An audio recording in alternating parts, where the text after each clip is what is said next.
Folks, I want to start by recognizing the remarkable protests that are taking place in Cuba.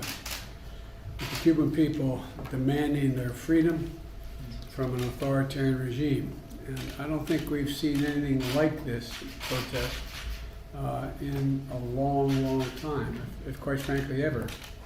The United States stands firmly with the people of Cuba as they assert their universal rights, and we call on the government of Cuba to refrain from violence and their attempts to silence the voice of the people of Cuba.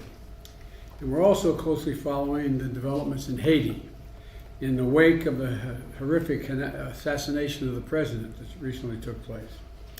The people of Haiti deserve peace and security, and Haiti's political leaders need to come together for the good of their country. Over the weekend, I dispatched a high-level expert delegation to assess the situation and to determine where the United States can offer our support. And finally, as a close neighbor and friend of the people of both Cuba and Haiti, the United States stands ready to continue to provide assistance, and I'll have more for you as we move on. But the purpose of the meeting today is we've convened a group of law enforcement and other community leaders, including mayors of our cities. One, to thank them for their service, because we owe them big time. Second, hear directly from each of them about reducing violent crime, and particularly gun violence in their communities. Last month, I met with a similar group to unveil my comprehensive strategy to do just that. And it's been I guess I look at Attorney General. We've been at this a long time. A long time. Seems like most of my career I've been dealing with this issue. While there's no one-size-fits-all approach, we know there are some things that work, and the first of those that work is stemming the flow of firearms used to commit violent crimes. And you and I have talked about this, Mayor, before. And it includes cracking down on holding rogue gun dealers accountable for violating the federal law. It includes the Justice Department creating 5 new strike forces to crack down on illegal gun trafficking, and the Carters supplying weapons to cities of New York, from New York to the Bay Area. Secondly, is supporting local law enforcement with federal support they need. Our strategy provides including funding for law enforcement through the American Rescue Plan for states, cities, and to be able to hire police and pay them overtime in order to advance community policing. Third, our plan invests in community violence and intervention.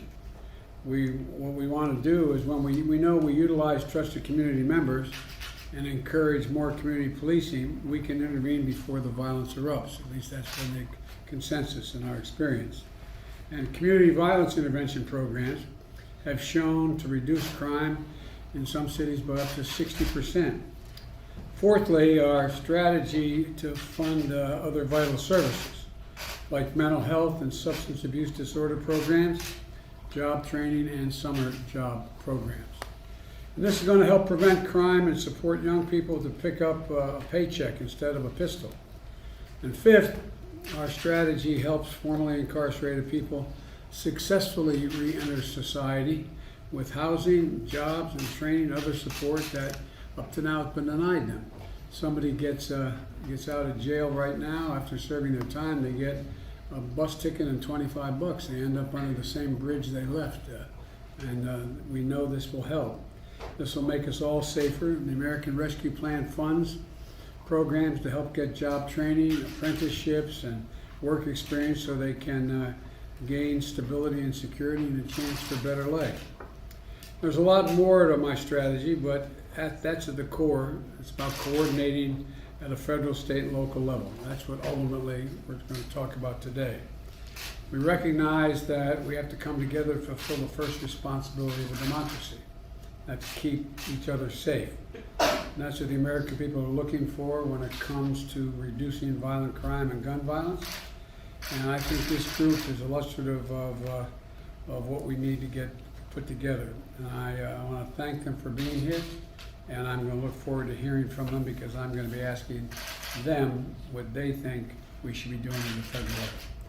So thank you very much, and we'll have more to say as we move on. Thank you. Mr. President, will you be ready? Mr. President, will you be ready to Making any changes to the embargo in Cuba? Will you be ready to change Trump's reversal in Cuba, Mr. President? We are going to have more to say about Cuba and Haiti as the week goes on, and so stay tuned. Thank you. Does the situation in the drought